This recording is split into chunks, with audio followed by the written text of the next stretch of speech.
Hey, this is TJ from Still Remains, and we are about to discuss metal.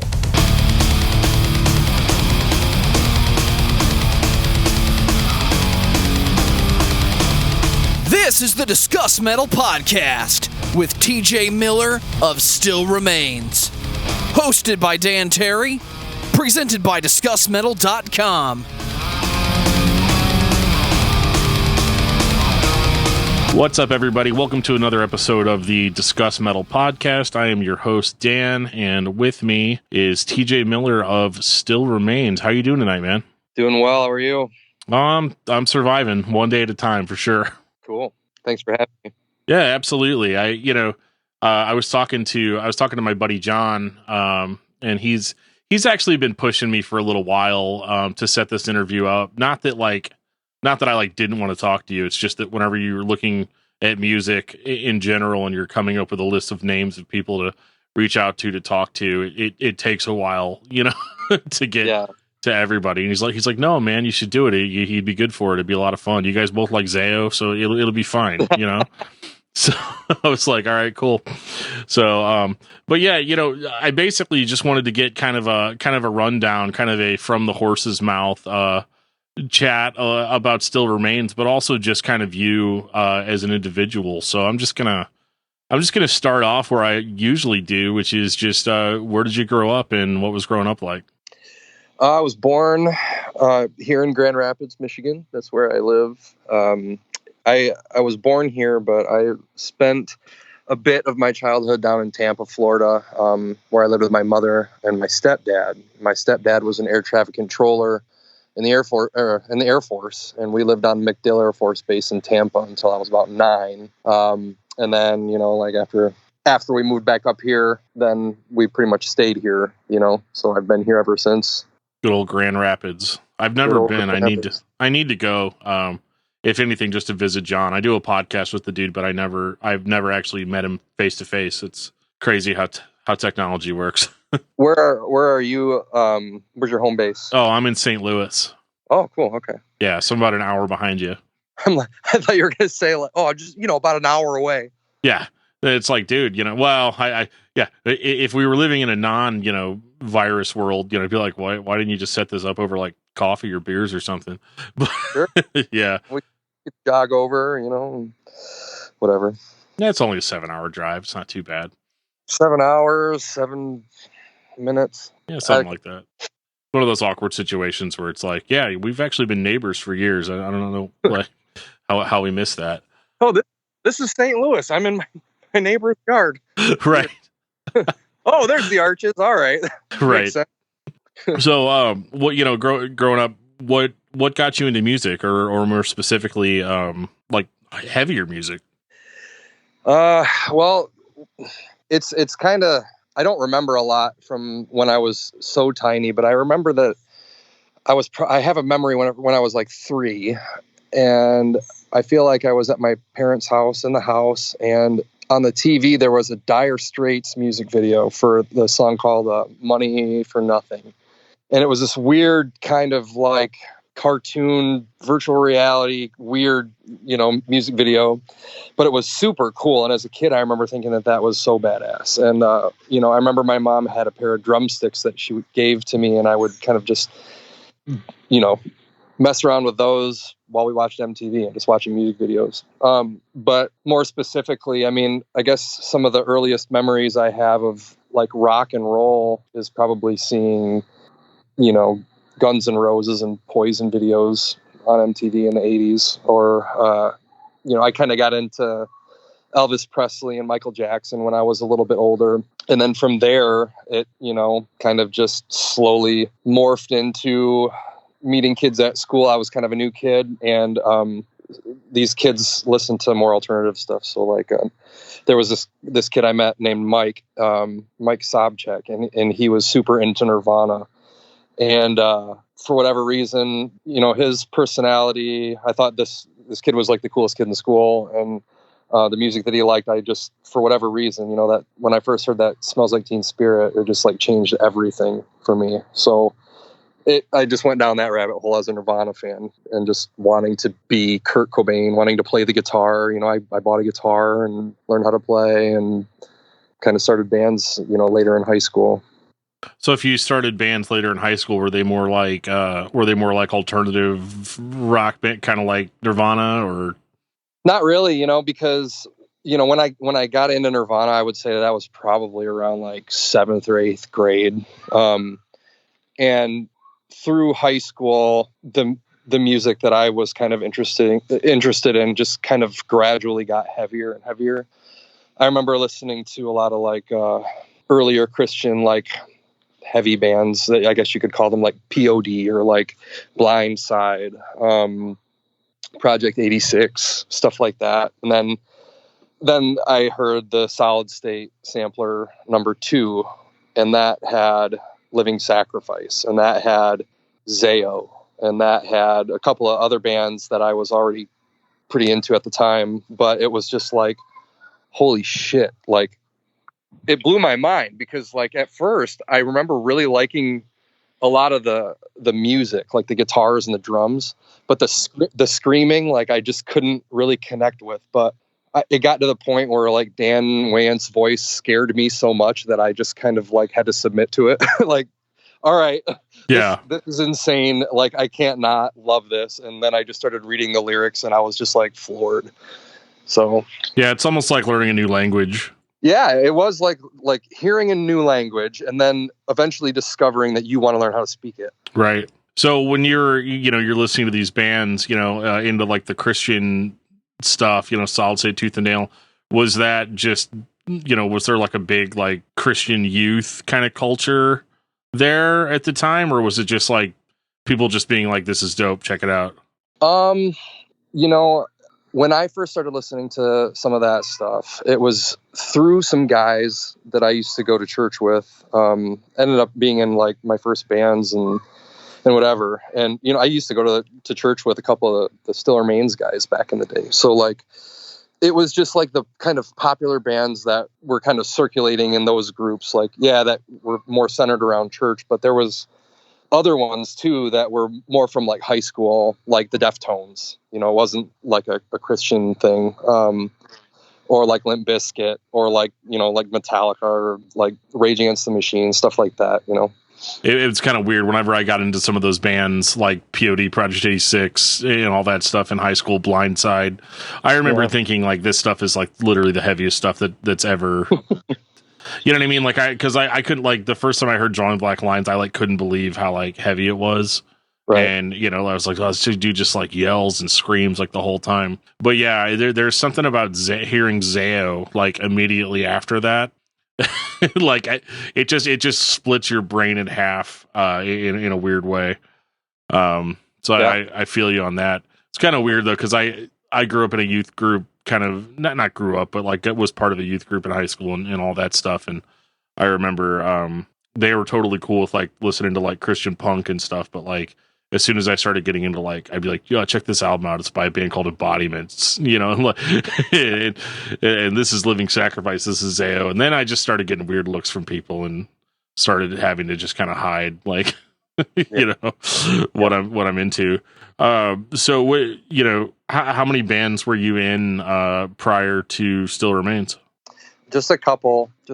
I mean, there were a couple of like, I don't know, I would call them just like basement bullshit projects that I had with a couple of friends that I don't think anyone ever heard. But then we did a band called Forced Under, and that was with my best buddy in the high school. His name is Jason Dykehouse.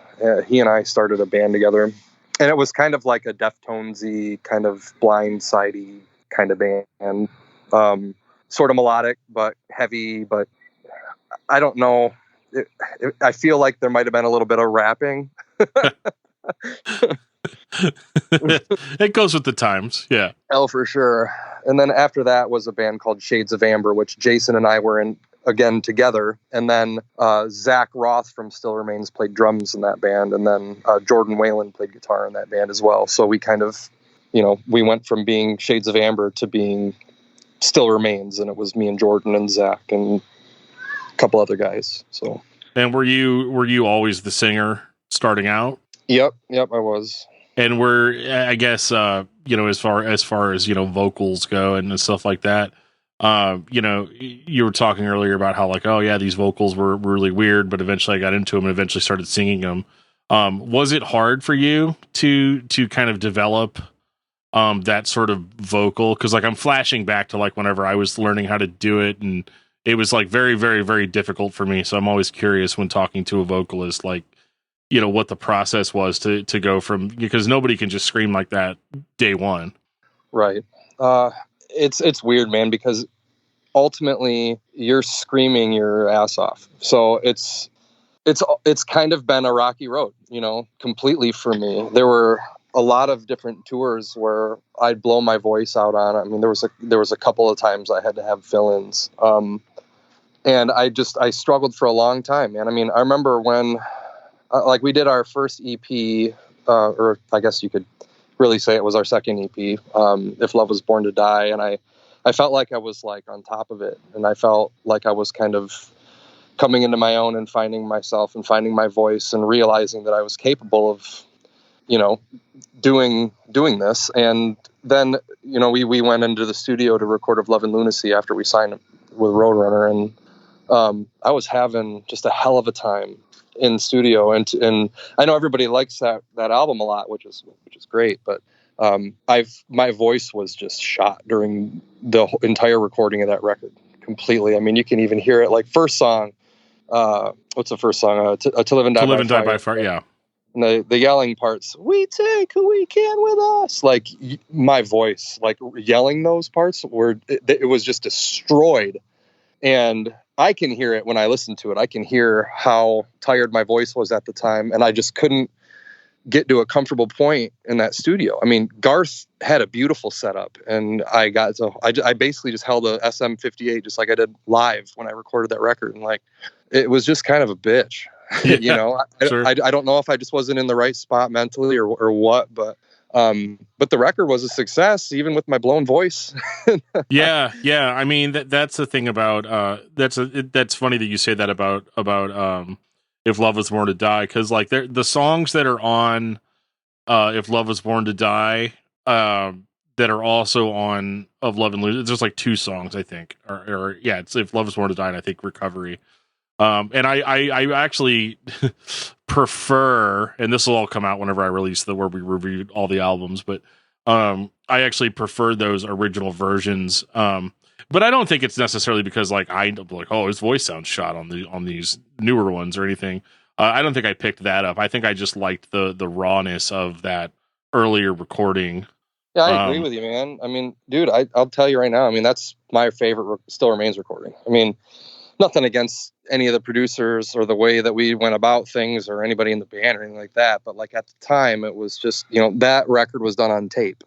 And, you know, we had to perform it all in a room together. I think at least maybe, you know what? I can't remember if Jordan did separate guitar tracks or if they just recorded his guitar while him and Cameron were doing the drums or whatever. But anyway, I mean, I think that I Can Revive Him, that the song, you know, the version on the EP, I think I did a one take. That vocal take was either a one take or a two take. And it was just like the energy that was there was just like nothing I've ever felt before. And I can at least still feel that when I play that song back. You know? Yeah. No, it's awesome. There's a certain passion to that first EP that it's hard to put a finger on, but that was the first Still Remains thing that I heard was that EP. Well, actually, that's not technically true. I saw you guys at Cornerstone. It was either right before the EP came out or maybe right after. And I remember too, because I was camped maybe like just a few feet away from the stage. And I didn't sleep good the night before. And so I was like really tired and I was like trying to like lay down and go to sleep or whatever. And then this band just starts playing and I'm like, ugh. It was like mid-afternoon. Like it was my problem. It wasn't your problem. But like I was like, who's this band? And I remember because it was like sound checking and then like there was a sound check for like the keyboards and they're like, were so loud. And I was like, oh my God, like, well, I'm not going to sleep through this. So I guess I'm just going to go watch this band play. So, you know, so I watched the show and I really liked it. And then, and so I was actually pretty shocked, to discover it's because I bought that EP. I want to say I bought the EP at Cornerstone, but I don't know if that is where I got it. Anyway, I got it at I think I got it at like a retail store. But it was pretty quickly after that I saw you guys pop up on the Roadrunner roster, and I remember being like really kind of like taken aback a little, because I was like, man, Roadrunner is like, you know, especially at that time was one of the biggest labels for that kind of music. So how did all of that come about as far as getting in touch and eventually signed with Roadrunner? We basically just shopped that EP. I mean, it turned out great, and we had done a couple of tours with it, and it sold really, really well through those tours. So, you know, we had management at the time. We had just kind of did that before the EP was recorded, and management just reached out to the different label contacts he had, and when it was all said and done, we went with Roadrunner. Were there any other labels you were considering? Yeah, there were. I remember being really excited that Solid State was interested. But I've got a lot of mixed feelings about all this. No, there's a part of me that kind of wished that we would have done that instead, even though it was like way, way, way less money. It's just that the Still Remains experience wasn't. I don't think people here in America have like a good idea of like what the Still Remains experience was. For us, it really wasn't America, and we love our fans here and everything like that, and we made so many awesome friends and fans here. But when we went when we went overseas, like if we went to the UK or Europe or Australia, I mean, we went to Australia later in the career, but it was like we were like embraced. It was crazy. It was way different, you know, and granted, I mean, we had some amazing shows here in Michigan, and some of them are the most, or at least in the U.S. or, you know, California, Michigan, Indianapolis. You know, we were doing really well there. But like, being with Roadrunner, it basically kind of like made it so our fan base was bigger overseas, and that we were just more successful, and we just felt more at home overseas. It was just easier to tour. I mean, in so many different respects. I mean, we could be on a bus, and I mean, for everybody that's going, you know, everybody's just like, oh my gosh, they can party. They don't have to worry about driving and things like that. And yeah, it's great. But like, for me, it was like, okay, that means that I can actually sleep between shows. Yeah.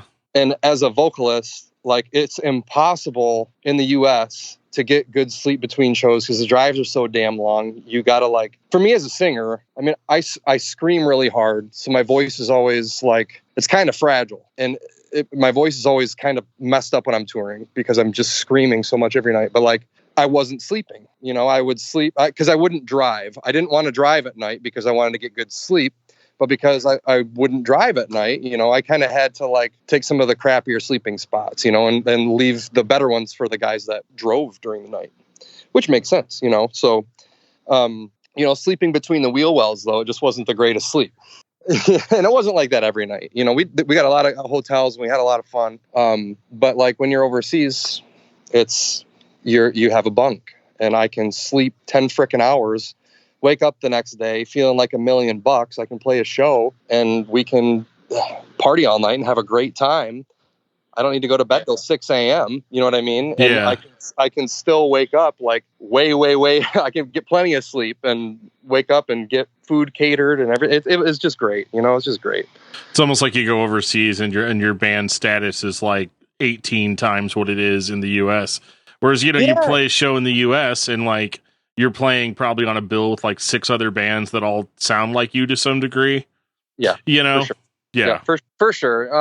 I gotta say though, you know, like it wasn't really like going over there and like it was us. I think that we just had better touring opportunities over there. I mean, over here, you know, we were doing Warped Tour. We were doing, you know, our 10 Taste the Day tour in a row. You know what I mean? Sure. Yeah. Or we would do a headlining tour where nobody had a clue where we were or who we were, and we were playing shows to 15 kids a night, you know. And it's just, and we weren't a real big band in the US, and that's fine, you know, but we we just did better overseas. Now, if I'm understanding what you're saying to an extent, are you saying that maybe if you had gone with a label like Solid State, it may have been different than that? Yeah, it would have. But the thing about that is it's a double-edged sword, because like then we probably wouldn't have had any presence overseas. I mean, we could have been a very popular band here. Yeah. But I don't know. I don't think I can trade that experience from being overseas multiple times. I mean, it was amazing. All the architecture and the shows, the venues, the friends that we made. I mean, just awesome. Well, and do you think to a certain extent that like not signing with a Christian label too was probably more beneficial in the long run? I think it would have had equally as, difficult situations. Either way it had gone, because when you start a band, when you're Christians and people know that, they expect one thing. And if you don't do that, then the people on the other side find out and they're like, oh, this cool new metal band. Oh, wait, they're Christians. Can't listen to them. So it's the Zao principle. You're never going to be you're never going to be Christian enough for the people that are Christians, but the fact that you associate it all with a religion turns the other half off. Right. It does. And the thing too, dude, is that like back then we were so young. We are all, I mean, granted we're in our like late 30s. We are all so much different. We have all grown in so many different directions. We are not the same people that we were whatsoever. I can't say whatsoever. I can't, because we're all still kind of the same. But like with age, I think everybody's just kind of accepted their responsibilities. I can say that everybody in Still Remains, I'm very proud to know these guys. I mean, they all have great jobs. They're all very smart people. These guys are very smart. And as I think about that, I think about earlier, I was telling those guys, hey, yeah, I'm doing this podcast later. And Zach was like, dude, tell them that we play Pokemon. Oh yeah, for sure. Dude, I'm all about all that stuff. The old school gaming. Like, it's so funny. I do this like metal podcast, like Discuss Metal or whatever. But like when I'm done talking to people from metal bands or doing a podcast where I'm reviewing, the latest Cannibal Corpse album or whatever it is, like I got home from work today and I sat there and played Super Mario Brothers on an old TV that I've had since I was a kid. In my basement. Yeah, I'm like the least metal person in the world. I mean, like literally 20 minutes ago, I was reading my kid like bedtime stories. You know what I mean? So like it's, you're in the same company with that for sure. And I think, with the Roadrunner thing, not to beat this horse absolutely to death, but like that was so huge as far as like, because I remember like thinking it was really cool that you guys had come out of that scene, had come out of kind of the Christian hardcore scene, but was able to sign to such a big label. And again, this is just from the perspective of a fan, because a fan just sits there and all we really know is whatever you guys posted on, I don't know, Facebook or MySpace or whatever it was. Probably MySpace back then. All we knew is like, oh, we're signing to this label and we're doing this. We're going, one of the things that I noticed, I talked about how the demo, or not the demo, but the EP had much more raw production. And then you get into Of Love and Lunacy, which is produced by Garth or Garth, and he, it seemed like you guys got like such a huge production boost. Yeah. I mean, Roadrunner had the money to throw at that with us. And I think that, I'll be honest, as young kids, I mean, that money talks. Oh, yeah. We were like, holy shit, we can go record with Garth. He did Drawing Black Lines. Right. He's the man. They loved that guitar tone. And I mean, I thought Andrew's vocals were great on that record, but, so it just made sense. They threw a bunch of money at it. We got to go to Vancouver seems like we were there forever. It was probably like 5 or 6 weeks, or I don't know how long it was. I have to ask one of the other guys, but it was craziest experiences. So then I would assume that you guys went just pretty much on the road 24/7 after your Of Love and Lunacy. What was that adjustment like, going from being kind of like, I don't want to say a smaller band in a derogatory sense, but just like, it seems like maybe there was some life adjustment that maybe had to be made to accommodate for that. There was. There was. I mean, if you look at it, really, right when we signed and we were talking about touring full time, we lost a couple band members. Cameron said bye-bye, and then Steve Schallert said bye-bye. And we were kind of like, man, we're talking about recording this record right now, and or writing of Love and Lunacy. And Cameron was just like, hey, you guys got to get AJ. And we knew AJ because of the band he was in at the time in Grand Rapids. And we had him come, and then AJ was like, you got to beat my buddy Mike Church. And so we were like, well, bring him over. So we brought Mike in, and we tried out a few other people on guitar. We didn't try out anybody else on drums, I don't think. But we tried a few people out on guitar. We wanted to make sure that they could sing and things like that. And Mike just ended up, he got it. He ended up being the dude. Yeah, there was definitely a huge a huge boost in the clean vocals between the EP and the album. I think that was a big positive too. But I'm gonna kind of fast forward a little bit here. So Of Love and Lunacy, pretty successful record for you guys. Maybe, I mean, would you say probably the most successful?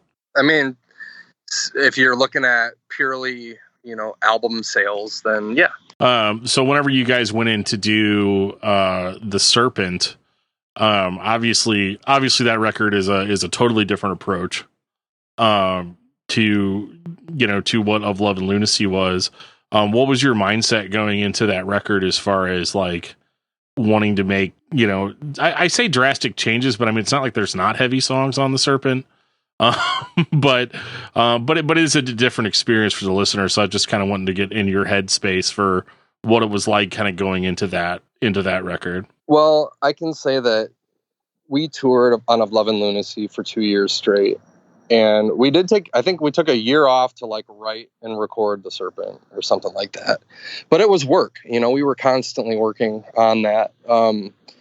I think that and I sound like a spoiled little brat because, I mean, what's the Acacia Strain do? They freaking tour with like 5 heavy bands. Right. You know what I mean? And their next record is going to sound heavy as hell. I mean, I think that during those 2 years, we just kind of got we got our freaking fill of metalcore bands. Sure. We got our fill of it. And some of them were great. Some of them were terrible. But it was just kind of like everybody starting to sound the same. And, I think we kind of just looked within ourselves, and we wanted to think about different influences and think about just trying some different stuff. And some of it worked, some of it didn't. And yeah, I don't know. That's all I can say. I mean, yeah, no, I get you. And, and I had kind of said that too, when we were doing the album review, was that just I feel like, that was a time where metalcore was kind of at a fever pitch as far as, I mean, every single day, 5 or 6 dudes got together in a garage and formed a metalcore band. Oh, absolutely. And honestly, it's kind of still that way a little bit, Yeah. Maybe not as much, but yeah, I could see kind of that feeling of what are we going to do that's going to make us kind of stand out and do something a little bit different. So there's definitely a lot more I don't know, more melodic, sensibilities on that record. And as far as the production goes though, what was the recording process like for that one? Because I feel like just based on the way it sounds, was it recorded with different, just I don't know, some kind of a different approach? I mean, Steve Evitz definitely has different tactics than Garth. Steve is very hands-on, where Garth really wasn't, I mean, Garth didn't record the guitars on Of Love and Lunacy. Dean did. Right. Garth basically was in the booth when AJ recorded, and then he was in the booth when Mike and I did vocals. And then Steve, we worked on these. We went out to LA to Steve with these songs, and there were a few of them where we weren't quite sure how to finish them up, where they were going. And we just went through song by song with Steve. He helped Bone lock in different fills and transitions. He helped us maybe rearrange a couple of things that sounded a little wacky, but then he was there from point A to point Z. And he didn't mix the record either. who did that? Logan mixed the record. So, I mean, you get a guy like Josh Wilbur, and he mixed Of Love and Lunacy. I mean, he does some of the biggest metal records that are out these days. You know, he's a very famous producer in the metal world. You know, Steve's more raw. He does bands like Dillinger, and he did like the first Hatebreed record, stuff like that. I think he had told me at one point that Kurt Ballou either called him or shot him an email about assisting him with Jane Doe when Converge was doing the Jane Doe record. Oh, wow. So Steve's just a different animal. Yeah, the approach definitely sounds different. Whereas I feel like Of Love and Lunacy was more like, I don't know, almost more low end, almost a little bit more, sure. You know, like that. Because I know I had mentioned, I think in the review that like I was like, well, it just seems like this one's a little bit more subdued. So it's interesting, you know, like we're talking about the rawness and all of that. But so you guys record that record, you put it out, and what happens there? Do you just hit the road again, or? Yeah, we hit the road. I don't even remember the first tour that we did on that album at all. We did I remember Jordan, Mike, and I did a press tour to the UK, and that was fun. Of course, I got sick. Of course. Anytime I went anywhere, get sick. You're gonna drive through some mountains, get sick. Fly somewhere, get sick. I don't remember the first tours on that, but I think that was when we did Warped Tour on that record. I remember going to Australia and Japan on that record. I remember, you know, I think that we might have toured on that record for like a year or something, and then we called it a day. Well, that's what I was going to get into too, as far as like, I already sensed just by the way you described some of this stuff that there was already some burnout taking place there. Yeah. You know, you guys are coming off of that record and you're touring, you're doing basically everything that you did last time. You know, what was the spark for that? Were you guys just burned out? Were you tired of it, or like what went on there? There were some frustrations, I think, internally, and between some of us, and there were some issues that we were having with management. There were issues we were having with the record label, and it just kind of felt like this is the way it is. This is the way it's going to be. There really isn't anything that we can do about it. This is just how we're going to have to go. And to me, it kind of felt like I was trapped in a situation that I really wanted to be a better situation. So I could not do that anymore. And it was ultimately me who said, guys, I got to step out. I just can't do it. So it's understandable. I mean, you're also you're not 16 and starting a band and you know, all of that. Like you don't have like, I mean, I realized maybe at that point that it was your full-time job, but there is a certain point where you have to grow as a person, you know, and it's different. You're just a different person at, 2 records in than you were, when you're sitting down with your buddies recording a demo. Oh, for sure. Completely different. And I don't know if it's part of me being a cancer, but it's like, I just need change. I need change, or I need I know that I had a hard time being away from my girlfriend at the time. And just kind of being trapped around these guys all the time, and it was just us and them, and you're married to all of them. And right. It's like, you can't barely wipe your ass without seeing one of them, So, well, yeah, I mean, that's the cool thing about having friends growing up, right? Is that you can go home. Yeah. At the end of the day. Yeah. And these guys become your home. And, it's a beautiful thing, but God, it is difficult sometimes. It really is. It really is. But, we're still friends today. And lately we've actually been texting a lot. We've been, chatting quite a bit. So whenever you stepped out and you guys called it, was this just like was it like an ultimatum? Like, okay, we're calling it quits. The band's over. We're never coming back. This is it. Good night, everybody. Like, slam the door. Yeah, kind of. It was like, well, we got this one tour booked. Let's just finish it out and then call it a day. And it was toughest thing ever, really. That was the thing. But I guess I'm kind of glad that it stopped when it did, because I mean, I know we did get back together and we did the next record and everything, but I think it gave us like a chance to like take a much needed break and just kind of get refocused and then turn around and get like excited about it again. I mean, you know, it took a few years, and then we were asked to play that Haste the Day reunion thing. Of course it was Haste the Day. Yeah. Of course. And it's always freaking Haste the Day. I mean, I love those guys, but it was just always Haste the Day. Our management was their management, and I think it was just kind of like he could just piggyback us on them, and whatever. It is what it is. So, I remember that always being a thing where it's like, yeah, you want to go see Haste the Day and Still Remains tonight, and yeah, it's like, didn't we see that show last month, or maybe like twice last month? You know what though? You could go 2 months in a row, and it was still always a good time. So it's not like you know, it was always fun. You know, touring with those guys was always a good time. It's like a fast food cheeseburger, right? It's a sure thing, you know.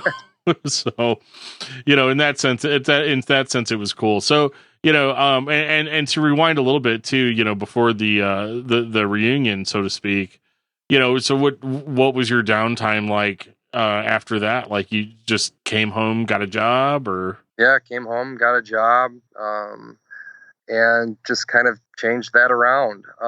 Eventually I started thinking about music again, just with other people. I didn't want to tour at all. I just wanted to get with some people that I liked, looked up to around here, and just do something different.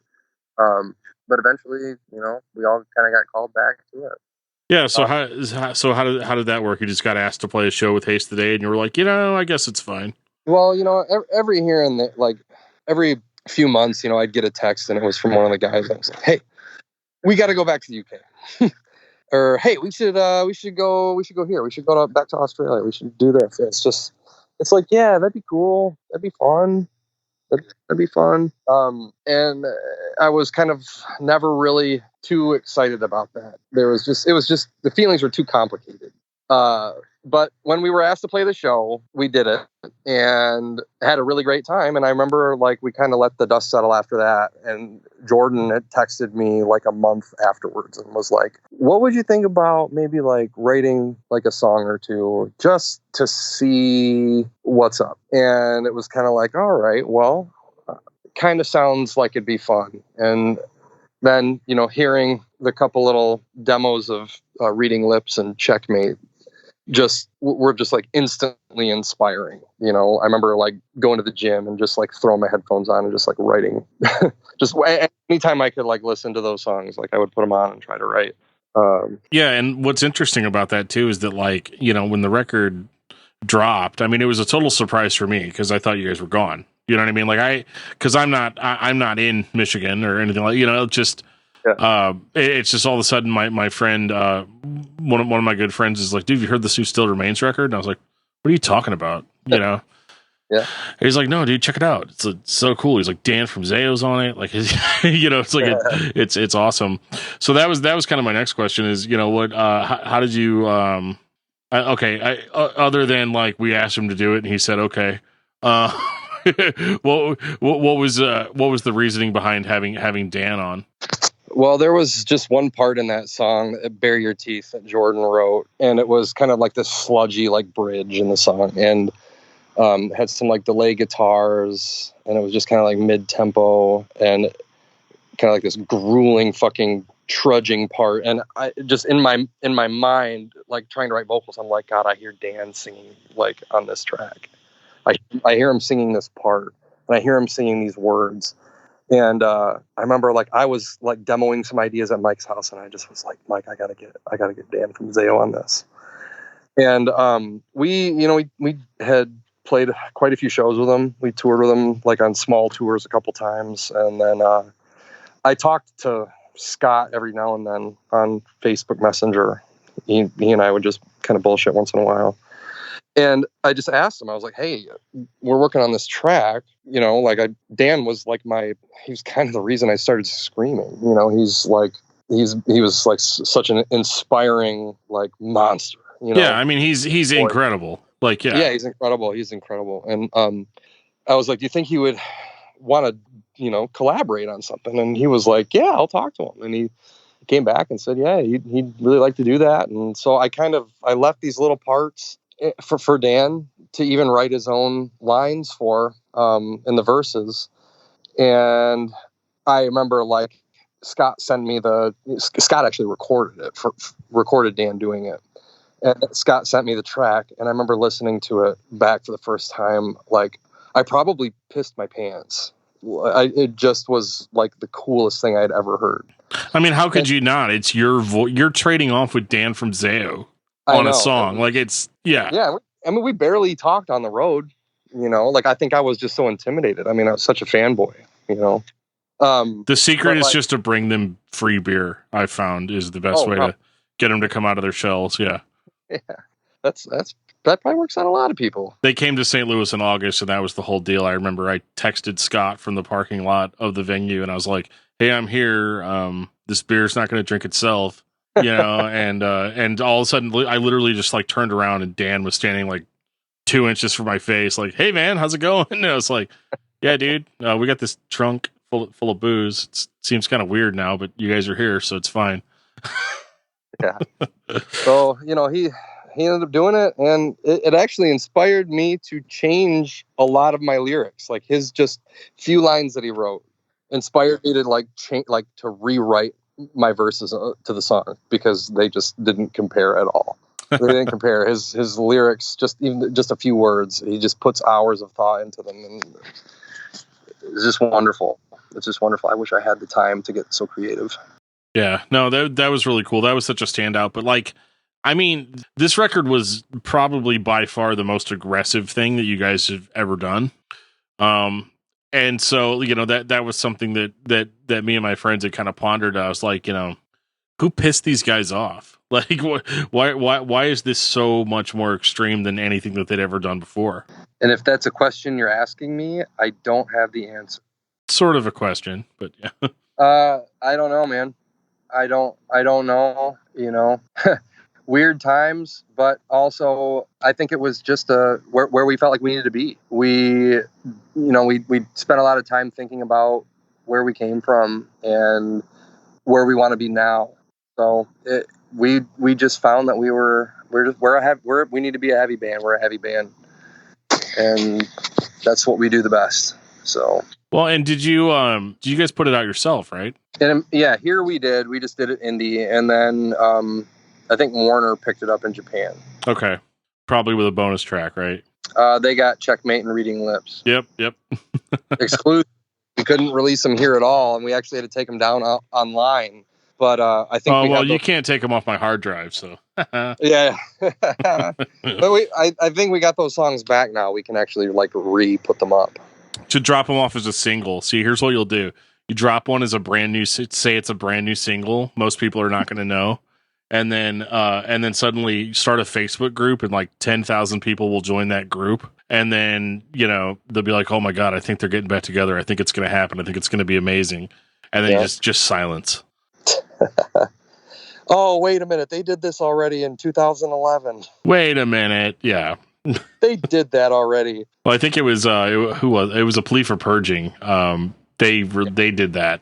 They just released a new song as a single, but it was just a B-side off of their last recording, gotcha. Which was hilarious.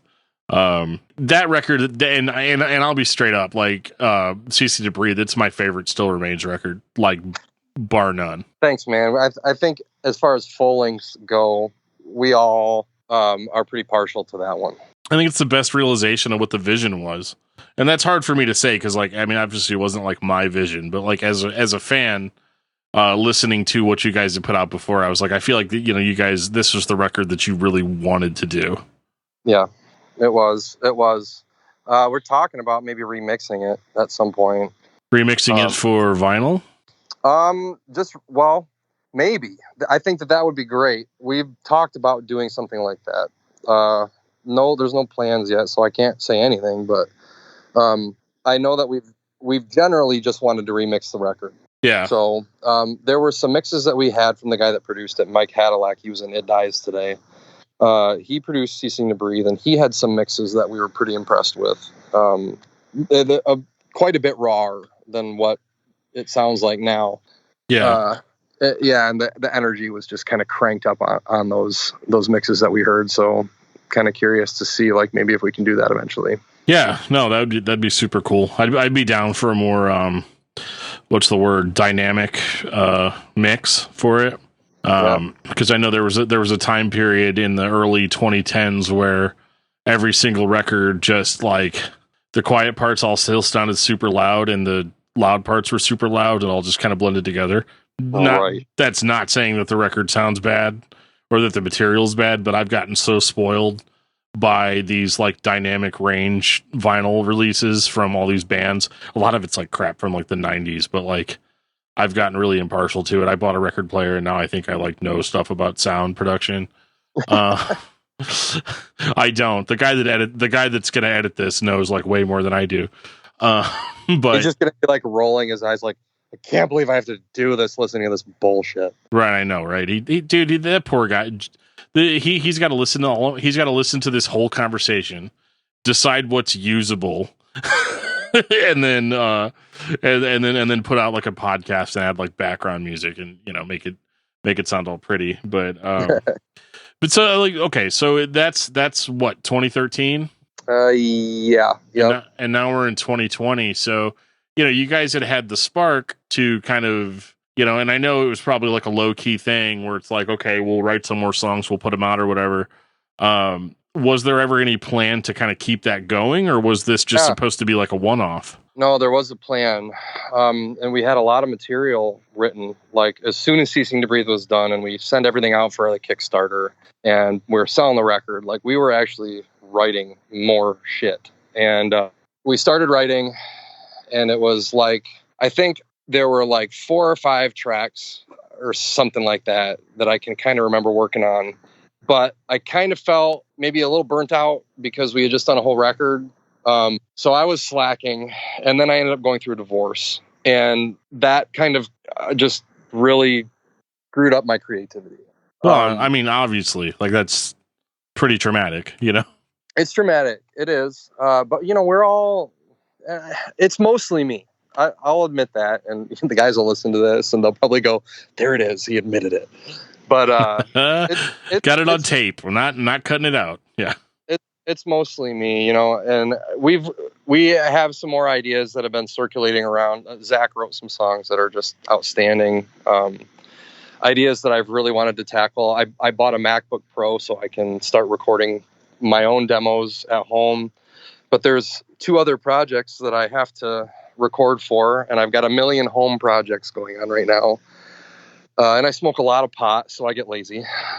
Sure. So, I wish I had an excuse. I was just born lazy. So I got a career too, where it's 45 hours a week, and I feel that. I feel that. It's just it's tough to kind of come out of all the busyness.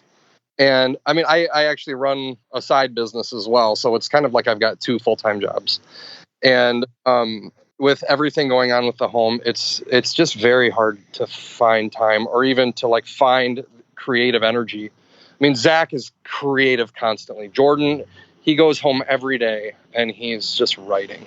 He gets his guitar out. It's what he freaking does, man. It's like, it's in his blood.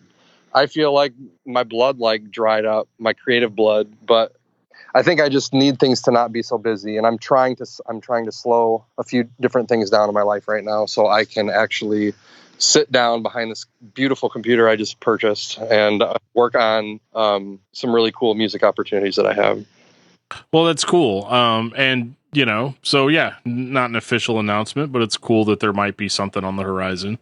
Yeah, I'm not going to say that it'll never happen because I think it could. So we'll see. Well, I think the whole landscape of music has changed so much, in recent years. Obviously this year is kind of a loss for everyone, but I think, the landscape's changed where like, back when you put out, Of Love and Lunacy, being in a band meant, okay, I record an album every 2 years or every year and a half, maybe depending on the label or whatever the expectation is. And I just tour. That's my life. Whereas, you know, now it seems more like, you know, maybe they don't have you, or, you know, first of all, this is if you even need management at all at this point. But like, you know, there's a lot of people that just drop a song here and there every now and again. And it's not an album, it's not anything big, but it's just kind of like seeing who bites, and maybe they go and play limited shows or something like that.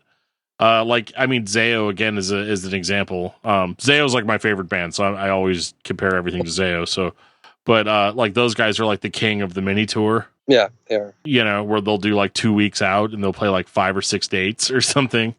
Yeah. And you know, so in that musical landscape, I feel like, you know, you can take your time.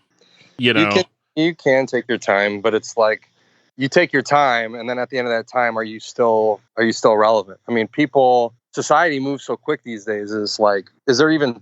I mean, do people even remember you? They're just like shoved so much bullshit like every 2 seconds. No, I totally get that, but I think in the case of Still Remains, though, that there is a certain sense of. I mean, you know, you guys were gone for like what, 7 years between The Serpent and Ceasing to Breathe. And the fans still came out for it. Yeah, they did. We're really lucky. Yeah. So who knows, man? I mean, either way, I think we'll do something at some point, but I just want to try to like focus on the fact that it doesn't necessarily have to be for anyone. Like, let's just do this for us and just go hard, balls out, and kill it, and screw them if they don't like it, they don't want to come out, whatever. It's cool. Like, I just think it would be fun to get in a room with these guys again and to make some heavy music again, you know, at some point. So, you know, fast forwarding to you know, modern day, you know, you talk about being, you know, super busy with a lot of projects and working and all that. How has, you know, COVID and all of that factored into work for you? Have you been able to work or? Yeah, I'm working full time. At first I was laid off for a bit, and then I was working from home, and then I went back to work early. I'm an estimator in commercial construction, so there's a lot of essential things that are part of the commercial construction, I guess. Sure, yeah. But I mean, there's a lot of essentialness to that about different healthcare projects and different things like that. So I was able to get called back, and I've just been working ever since. Who knows what's going to happen coming up with the cases just on the rise like they are, but I don't know. It's been weird. I did get some home projects done while I was quarantined here. And I did play a lot of video games, and I smoked a lot of pot. I dabbed. I was doing like 12 dabs a day. Yeah, I mean, it's you got to pass that time somehow. What games? I played Final Fantasy VII Remake. I'm so jealous of you. I don't have a PS4. I'm a PC gamer. Cool. No, so fantastic. I haven't PC gamed in years, but it's fantastic. I just played through, and I'm like, I feel like I'm at the end. Like the game should have ended already. But it's playing The Last of Us 2. Yeah, so I was just reading something about that game being so long. It is so long, but it is so good. Yeah. Yeah, I don't know if that's coming to PC. It might be a PlayStation exclusive. It's so weird because I play PC games with a PlayStation 4 controller. It's denial, really. I definitely could have bought a PS4 for way cheaper than I spent on building this computer. You dirty dog, you. Dude, no, seriously, check this out. Hang on. I'm gonna be a nerd right now. You gonna show it to me? So this is so that's my baby right there. Oh my god, it's a space station. Yeah, ignoring the actual babies that I have sleeping upstairs, but like like I mean, it was a labor of love. What is that a laptop or is that just a keyboard? That is my keyboard. Okay. I used to have a gaming laptop that had a keyboard that like lit up like that. Yeah, well, I've got 2 little girls, so they love Daddy's Rainbow computer. Oh, that's cool, dude. Yeah, it's super fun, and like That thing's my pride and joy. It'd be kind of weird if Joe leaves us in the podcast and be like, "What is he talking about? He's just showing this dude his computer." But That's all good. I'm doing the podcast on my MacBook, but like it's like but yeah, so I PC game, but yeah, I'm really bummed out about the whole Final Fantasy VII remake thing because I really want to play that. Final Fantasy, those games are some of my favorites. Like when I played Final Fantasy VII, I don't know if you can relate to this, but like I was like probably like 12 or 13 whenever I played the original one on PlayStation. And I remember like being like, oh my God, this game gets me. Or, Oh yeah. Yeah. You connect with it like hardcore. You can like name, different characters, like your friends' names and stuff like that. I totally felt that completely with that game. I think I was probably 15 or 16 when I was playing through it at the first time. But it impacted me huge. And it wasn't really like the whole series. It was mainly that one. I mean, I played a few of the other ones, but it was mainly 7 that just really, I don't know what it is about that game, man. It's perfect. Yeah, it really is. So would you say that the remake captures that? I have intentionally not looked at anything by it, so I'm just going to believe anything you say right now. Yeah. The game is different in the sense that what they've released so far doesn't even get to the end of the first disc. I mean, you get to the point where you're leaving Midgar, and that's the end of this game. Oh, wow. So disc 1 no, because disc 1... Not even disc 1. It's like maybe half of disc 1. Yeah, I gotta say, because disc 1 ended on PlayStation with Aerith's death. Right. Spoilers. It's been like 20 years.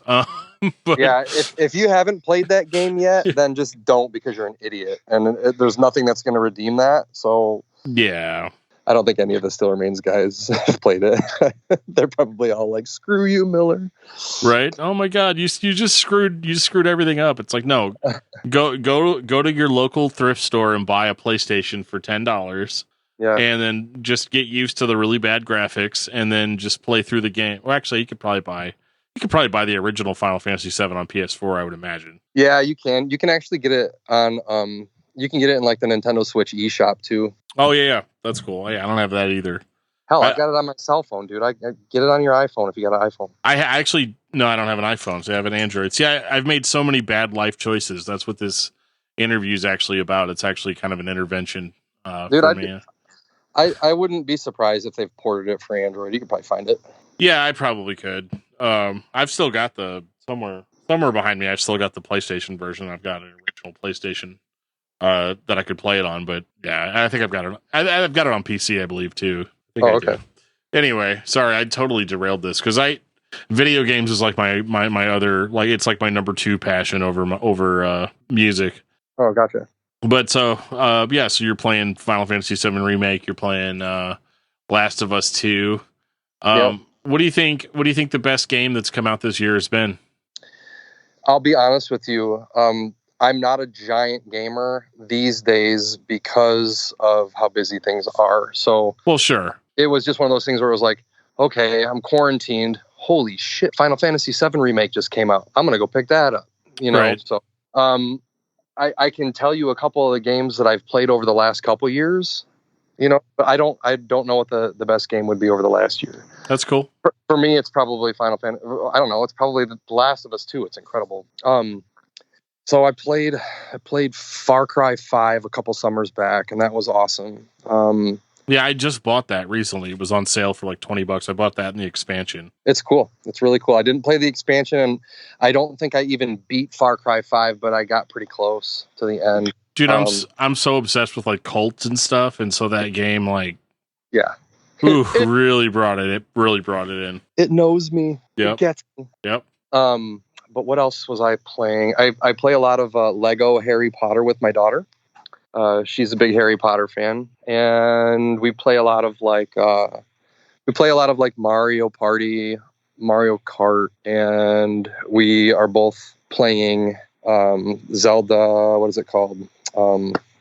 Breath of the Wild. Breath of the Wild. Yep. I put it down probably over a year ago, and I haven't picked it back up. But she's going on it too and having a blast. Oh, that's awesome. I think the last one I played recently, I haven't finished it yet, but I think it was like Dragon Quest 7 and as I used to call those games, Dragon Warrior. Oh, okay. Yeah, it's like it's an RPG, just like old school Final Fantasy. But yeah, that was a lot of fun. That was the first game I played on my computer, and it's funny because like the computer specs, like I built this thing like totally overkill, so like it can run anything right now this year. But like I remember like just loading up like really old games to play on it, like the original Doom and stuff like that. And you sound like me with my cell phone, dude. I've got all that crap on my iPhone. yeah, it's like, oh my god, Doom, I love Doom, and then it's like I have it on my iPhone. You play it for 10 minutes, then put it down, and then never play it again. Exactly. I downloaded Doom 2 like 2 months ago, and I think I played it like for probably about 3 minutes total.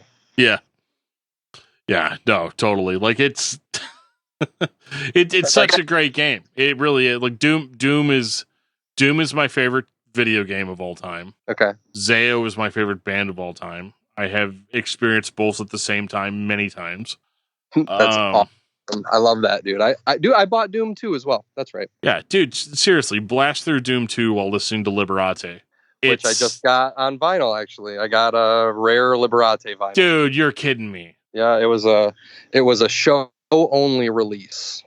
I think that there were 50 copies of it. What cover does it have? I'll message you. Let's see if I can go find it real quick. Let's see. Yeah, because I'm interested in that. That's the only Zayo vinyl I have that's rare is I've got like a 7-inch that's got it's like the Zayo Treadwater, or it's the Zayo Training for Utopia split. No, it's not that one. It's another one. It's I'm pissed that I can't remember it, but it's the 7-inch is called Treadwater. Yeah. But it's it's like old school Zayo, like it's like Sean Jonas era Zayo. Oh, okay. Well, that's cool. Yeah, it's super old. It sounds like crap. I probably got ripped off on eBay, but I had to have it. Yeah, I'm looking for this Liberate, and I'm in the dark, shining with my phone at my record collection. Well, is it the one? Is it the one that has the original cover? Is the original cover like it's got stars on it? No. It's a constellation, or it's got like a... No, the original cover is literally just Jesse's face. Oh, no, it's not that. Okay. No, I know, but it's not that one. Okay. So, yeah, that's the most recent reissue. It's funny, I had Jeff from Zayo on this podcast a couple of weeks ago, and we had a conversation about, I guess I could talk about this now. I hope I can. Anyway, I'm just going to do it, so we'll see how that goes. But Jeff had told me that they were reissuing Splinter Shards. Yeah. And it's online. Blood and Fire. Yeah. Well, It's funny because we did this conversation a few months ago, and so we posted it, and I remember Jeff reached out to me later on and was like, hey, we got to cut that from the podcast because apparently I wasn't supposed to tell anybody about that. And yeah. But I think it's all out in the open now, so it should be cool. But yeah, so I'm really excited about those because I've talked to the dude from on Original Vinyl that's putting it out, and apparently they've like the band's been involved in the whole process or whatever. But they can't. Yeah. Nobody can get the original artwork. Yeah, that's what Scott was saying online. I saw that. That's crazy. Yeah, it's kind of sad. Yeah. Not that I like love Jesse Smith's face that much, but like, yeah, it's just what I'm used to, I guess. So here is the show edition Zayo Liberate record. Let's see. It says Broken Circles on the back, 19 out of 50. Dude. Yeah, the solid state is just, I can't really even tell what is on this cover. Yeah, it's really abstract. I've seen the cover online. I can take a picture of it and send it to you too afterwards. Yeah, you should for sure. Yeah, the only other Zayo vinyl I have, I've got the reissue of All Else Failed. That came out, I guess, last year now.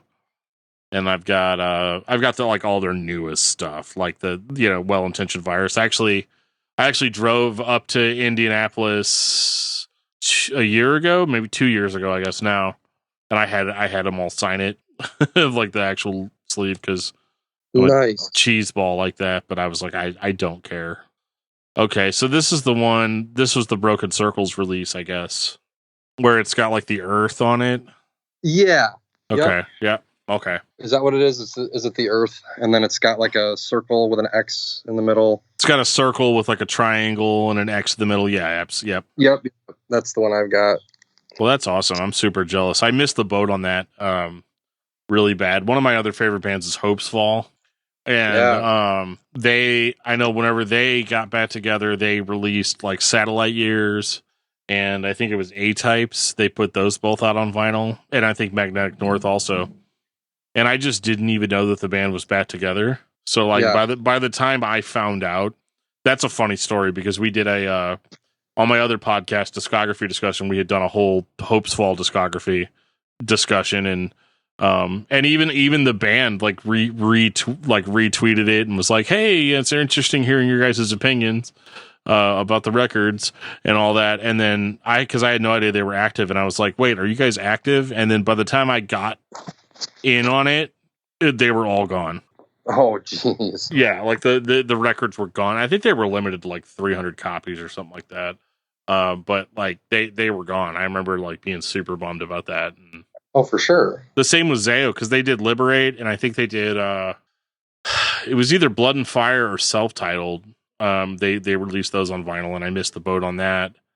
And then I think it was like Norma Jean recently released one of their albums on vinyl, and I was at work, and I was like, "Oh, I'll buy this whenever I get off work," and then they were gone.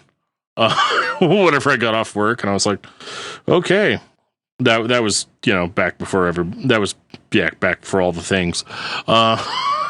Before all the things. All the things. Like I said at the top of this, man, like I'm not going to get into like a lot of that stuff, but like but yeah, like missing out on vinyl, man, it's one of the worst parts of my adult life of like adulting, where I'm like, "Ooh, I really really want this record, but my kid needs tap shoes." And like, I mean, objectively, that's more important. Like, I've had my fun, and I've got these Zayo records on CD. I could listen to them anytime I want to. That, let's be honest, like Spotify, Yep. all that stuff. Oh yeah. And if go ahead. You own it, and you want to hold it, and you want to put the needle on it. You want to hear it like that, I do, man. My co-host. So like, when I first got into vinyl, I just liked it because the cover artwork was really big. Yeah. I was like, "Oh, that's cool." And then, like, because I mean, the first time you buy like a copy of like Slayer's like Rain and Blood, you start realizing how like intricate the cover artwork actually is. Sure. Like you want to see that like all blown up.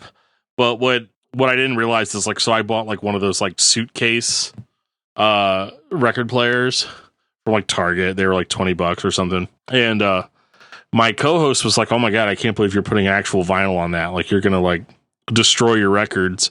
So like dude like went into his basement and grabbed me like a Sony mixer and like two like really high quality like vintage speakers from like 1989 or something, and just got me all this stuff. So like now I've got like an entire rack as my stereo. So it's got like a 5 CD changer and cassette player, and then I bought like an Audio Technica turntable. And so now everything sounds like incredible. Like I can put a cassette tape in and it sounds incredible. That's awesome. That's really awesome, dude. I feel like my interview went way off track, but I don't care. That's all right. I mean, people like hearing about this crap. Like, what are these guys like really like?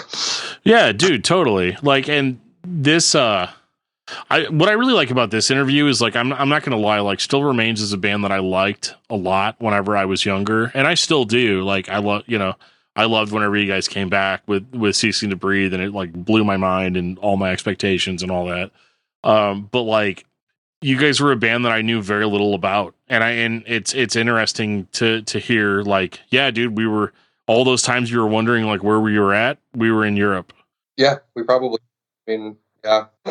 We Yeah. a lot. Yeah. No. So that's new information. And like, I like doing stuff like this because it's very, autobiographical kind of in a sense too, because like the band is cool. The band is important, but like whenever I reach out to somebody to talk to them, I want to know more about like that dude.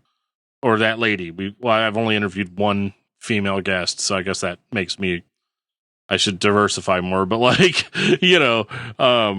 unfortunately, most of the people I talked to were like dudes that are like my age, if not a little bit older. And all wearing black t-shirts and talking about the good old days of the breakdown, but Oh, for sure. Yeah. But yeah, no, that when I got into vinyl, that was like literally the best, the best experience. Because I think it was the first record that I listened to on that setup that he gave me was it was the Contortionist Language album. And I just couldn't believe like how much, but like I realized at that moment that I had been listening to music wrong. Yeah, I know. I think that vinyl to me is the way to go, and I don't necessarily even think it has anything to do with the like quality of the audio. I mean, obviously, at my place, I've got a very old turntable, a very old amp. I've got very old speakers. It's all vintage stuff, and it obviously doesn't sound nearly as good as something would today. But like, there's just something about listening to that vinyl, man. There's just something about it. You just know that that you're doing the right thing. Like I am not doing this record wrong by putting it on this way. Right. Well, yeah, and you're supporting in the band in a way. I mean, granted, most vinyl is bought used, but you know what I mean? Like, I feel really good like when Zayo puts out an LP or a reissue or something, and I buy it, I actually feel like I really, really own it. Yeah, dude. Like, when you open up a record and you open it up like a book and you take that record out to put it on the turntable, you're looking at that artwork and you kind of get curious about it all over again every time you put the record on, and you might like flip through a few pages, and it's just like, it's kind of what we intend you to do. When you open that CD case or that vinyl, like I want you to look at that artwork, while you're hearing the tracks. There's just something about vinyl where you're just confronted with that artwork every time you put something on. Yep. And that's why a lot of people have like the display, not a display case, but like they've got like a little stand. Yeah. You can put the artwork up on the stand while you're listening to it. And yeah, I mean, I definitely open it like a storybook and like read all the lyrics or whatever. Like if I wanted to be a real asshole, I would have been like, all right, let's go Of Love and Lunacy track by track. What are these lyrics about?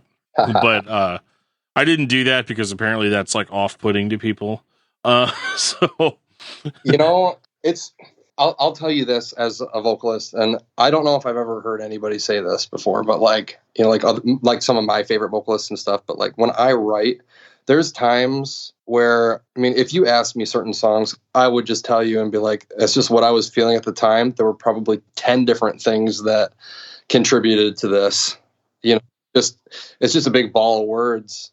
Some songs are very specifically about certain things, but there's other ones that they were just feelings and words. And at this point in my life, I can't go back and tell you what certain ones are.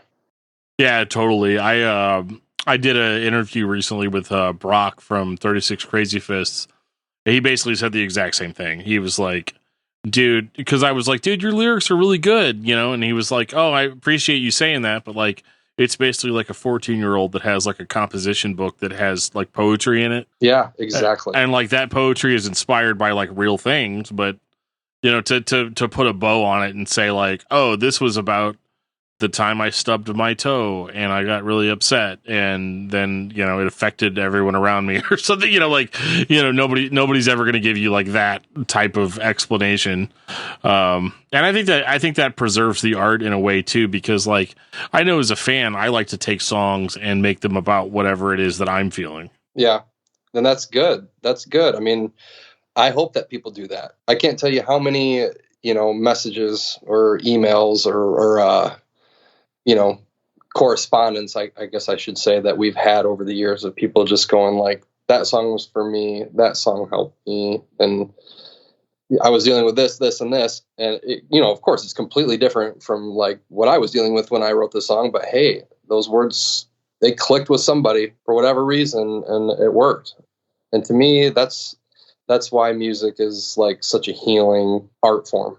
For sure. Like that song, I Can Revive Him, like that song, I had just had a friend that had committed suicide, like a childhood friend, and that song was like, holy crap. I think that's what really drew me into the band initially was that song, because it was like I was like, do these guys know like what's going on in my personal life? Like, it was crazy.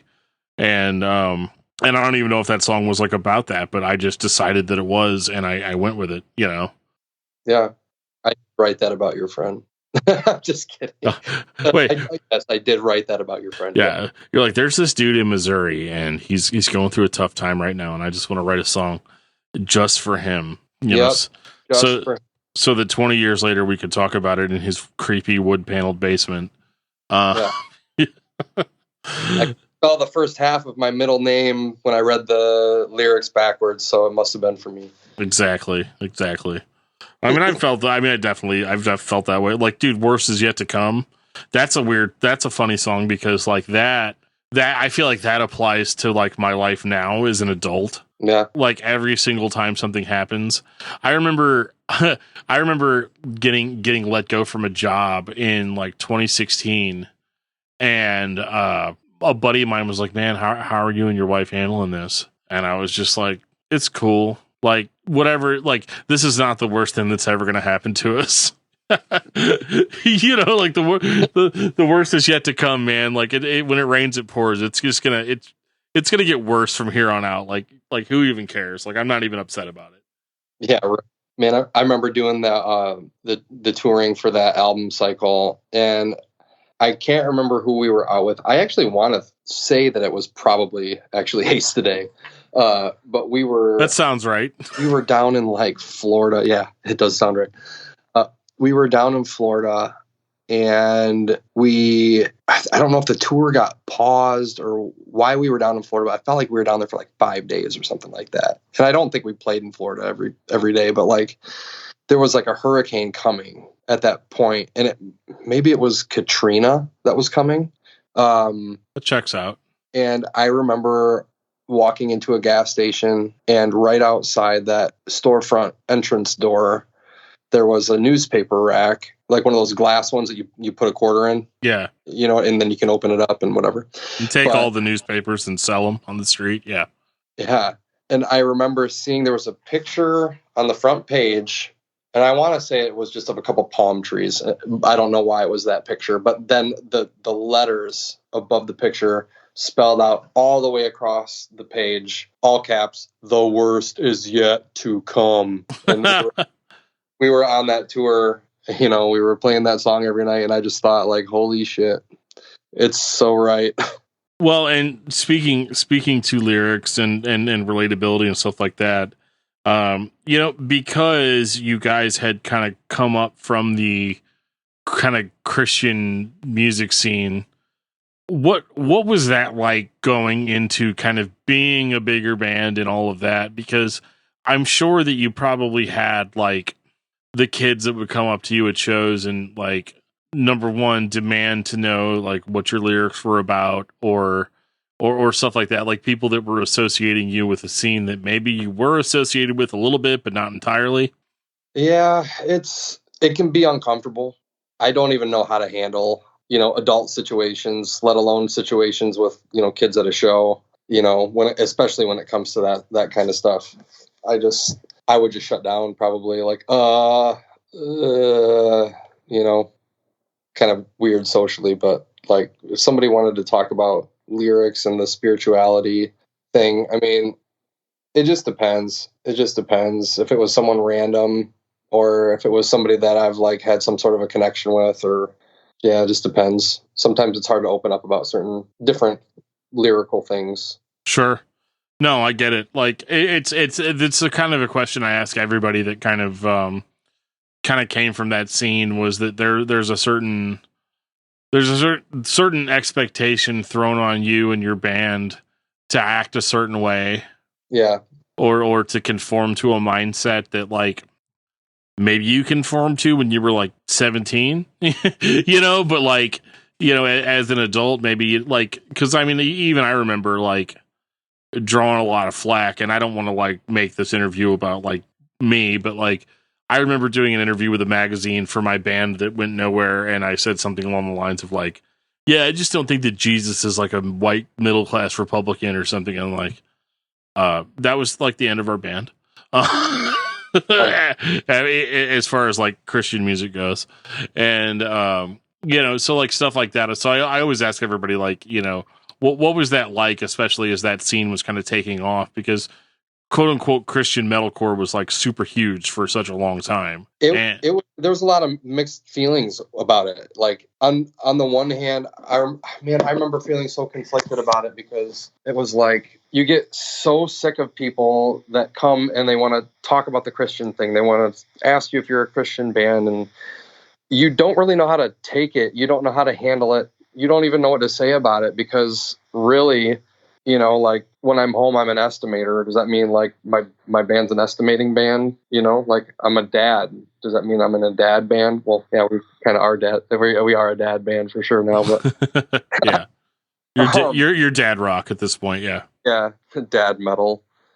Cause it's like people just want to judge. And for us, it was just, back in the earlier days, I think we were really more focused on our faith and that's just kind of what we wanted to do. And then I think that there were probably some things that turned us off to that, and we kind of just didn't want to hear about it too much anymore, Well, it gets old because, like, let's say, you're playing, oh God, I don't know how many shows in a week. And every single show, there's always that one kid that walks up and says, like, are you guys like a Christian band or what? Oh, yeah. And like, it gets to a point, and like, I'm not like slamming, like, I want to say this so that it's established. There is absolutely no greater feeling than having a fan, even if it's only like one person, that it is absolutely gratifying to have somebody that is into what you're doing. Oh, sure. And supports it, like, and even financially at times, Yeah. It's the greatest feeling in the world. Like I can't even, like, even as like a podcast host, like that is still like the most redeeming thing about what I do. But there's also a certain sense that if you're looking at like a band that came from a certain scene, whether it be Christian scene or straight edge or whatever, veganism or whatever it is, but just the idea of that, like every single time you present yourself to the public in some way, there's always going to be that one person that comes up and questions what you're doing. Oh, I know. And usually it's one person that questions what you're doing because you're a Christian. Right. But then people that want to question you because of what you're wearing or what you're, I don't know. I saw band you pulled up in. I noticed you guys were drinking alcoholic beverages. Do you feel like that's a good witness? It's like, oh. I know. It just gets old. It just gets so old. It's like, I don't know. I complain like I'm some like big rock star or something. That's not the case, obviously. I mean, like, you've sold more records than I have, so But I mean, even if it was just a couple people, but like when anybody holds you under a microscope like that, it's like, you know what?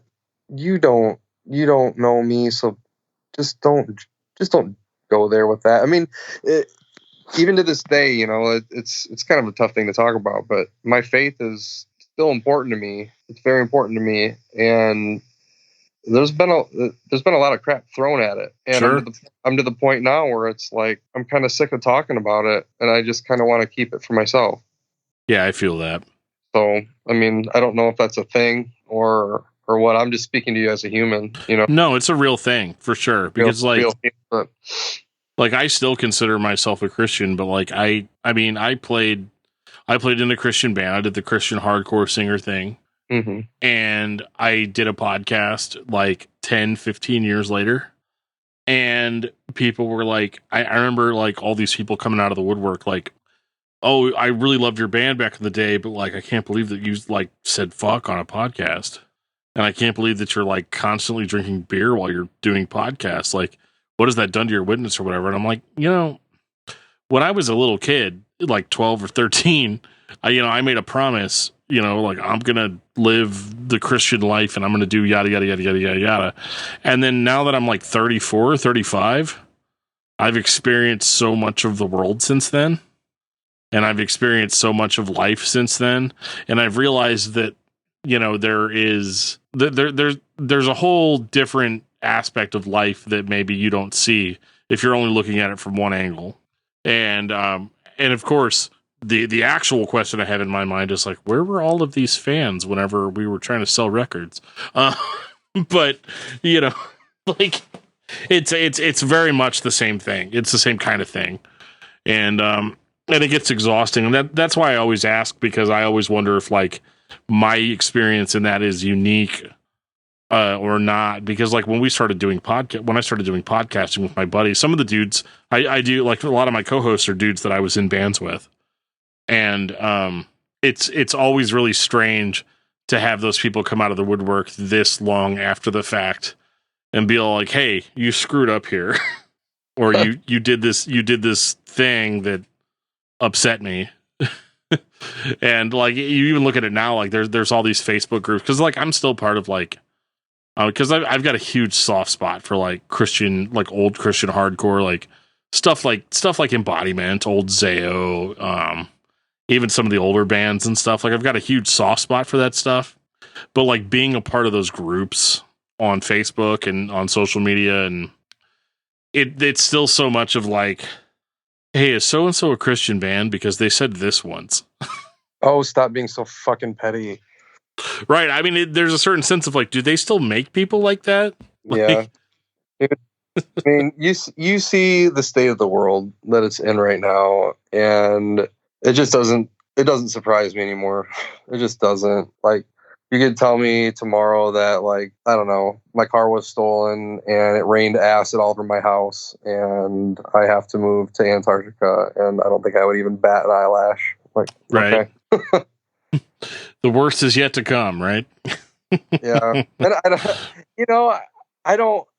I guess I am a very pessimistic person. I try so hard not to be. I do. I don't like it, but it does seem that way sometimes, huh? Oh yeah. It does seem that way.